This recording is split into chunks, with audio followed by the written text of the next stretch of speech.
ይህ ትምህርት ቤት በእርግጥም ትምህርት ቤት የማይሞተው የሰው ልጅ ማደጊያ የሚለውን የሚገልጽ አያሌዎችን ያፈራ ታሪካዊ የእውቀት ቤት ነው።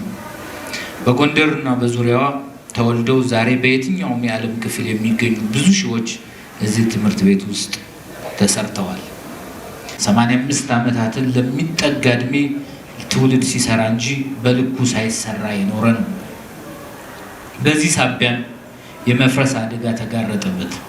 ትምህርት ቤቱን ከተጋረጠበት የመፍረስ አደጋ ለመታደግ በውጭና በአገር ውስጥ የሚገኙ የቀድሞ ተማሪዎች፣ ነዋሪዎችና ተቋማትን በማስተባበር ገንዘብ በማሰባሰብ ስራው ትምህርት ቤቱን ጥንታዊና ታሪካዊ ይዘቱን ሳይለቅ እንዲታደስና እንዲስፋፋ አደረጉ።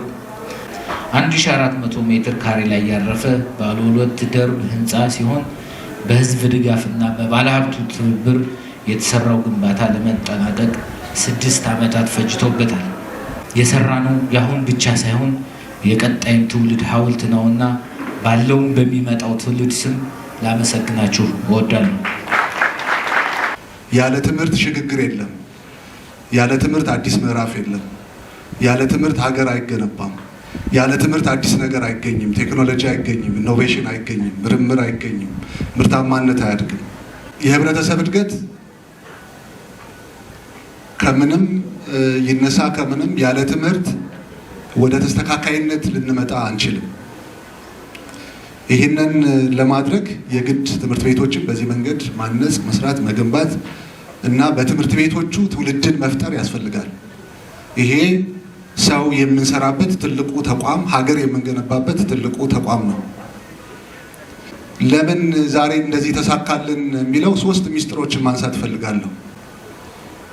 አንደኛው የአንድነት ውጤት ነው። ይሄ ትምህርት ቤት ቅድም ድጋፍ ያደረጉ አካላትን በሙሉ ስናይ የቀድሞ ተማሪዎች፣ በሩቅ ያሉ ጎንደርን የማያውቁ ወንድሞቻችን ሁሉ ድጋፍ አድርጉ ብለናቸው በስማችን ድጋፍ ያደረጓሉ። የዛሬው ውጤት የአንድነት ውጤት ነው። ሁለተኛው የታማኝነትና የቅንነት ውጤት ነው። እነኚህ ወንድሞቻችን በታማኝነትና በቅንነት ይህንን ስራ ሌት ተቀን በመምራታቸው ምክንያት የተገኘ ውጤት ነው። ሶስተኛው የተቆርቋሪነት ውጤት ነው። እነኚህን ዛሬም ነገም ከነገ ወዲያ ሳናላላ እያጠበቅን መቀጠል መቻል አለብን።